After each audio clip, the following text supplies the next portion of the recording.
你们毕业快乐！还记得当初大一进来的时候，对我们无微不至的照顾，让我们真的很感动。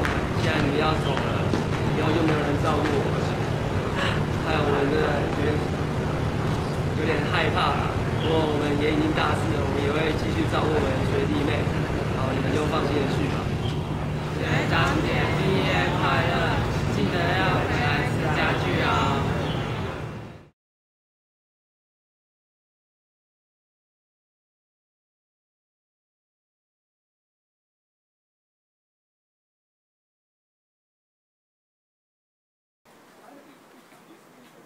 老郭，又在打电动哦？哦，没有啦，做报告，我做报告啊。做报告？真的吗？再生能源呗。啊，学长姐要毕业了，有什么话要讲的吗？秋云云之之嘛，就刚进中心也是最早记下你们名字没，就都叠字啊，还蛮好记的。然后你们都对我也是蛮照顾的，然后就祝你们毕业快乐。